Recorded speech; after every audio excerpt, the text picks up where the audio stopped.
అలాగే అన్ని సాయాలు డబ్బుతో ముడిపడి ఉండవు. అలా ఏదైనా జరుగుండొచ్చన్న ఉద్దేశంతోనే అన్నాను. మీరు దాన్ని తప్పు పట్టాల్సిన అవసరం లేదు. ఇంకో విషయం, వారి దత్తత పేరు కోసము, ప్రతిష్ట పెంచుకోవడం కోసం, పరపతి చాటుకోవడం కోసం చేస్తే రఘురాం ఏ స్వార్థం ఆశించకుండా చేస్తాడు.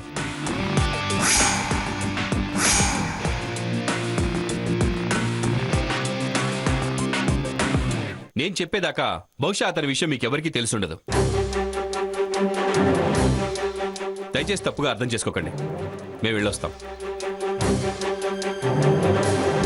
Raghuram, once again wish you happy married life. Thank you sir. Thank you madam. పద. తప్పుగా అనుకోకండి అని చెప్పి వెళ్ళడం కాదు, కాసేపు ఆగి కారణాలు తెలుసుకుని వెళ్ళండి. ఏం అవసరం లేదు, వాళ్ళని వెళ్ళనివ్వండి. అది కాదండి. నేను వద్దంటున్నానుగా. చూడండి, నేను పొరపాటు పడుంటే, ఒకవేళ మీరే రఘురాంకి సాయం చేసుంటే ఐఎమ్ సారీ. ఇలాంటి సంతోష సమయంలో మా మాటల్ని సీరియస్గా తీసుకోకండి.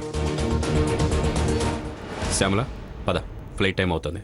చాలా ఇగో ఉన్నట్టుంది. మనకు అనవసరం. పద వెళ్దాం.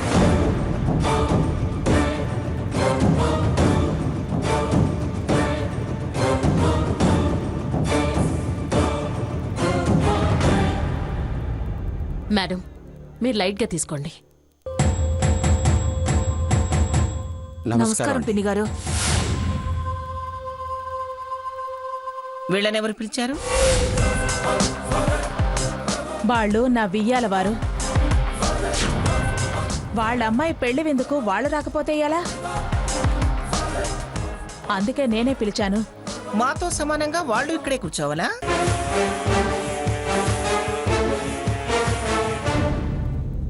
గడప దాటి లోపలికి రావద్దని చాలాసార్లు హెచ్చరించారు. నువ్వు లోపలికి రాకుండా అవి దీని ఒళ్ళో ఎలా పెడతావు? సీత, మీ అమ్మకి ఇక్కడ నా పక్కనే ఇక్కడ కూర్చోబెట్టి వడ్డించు.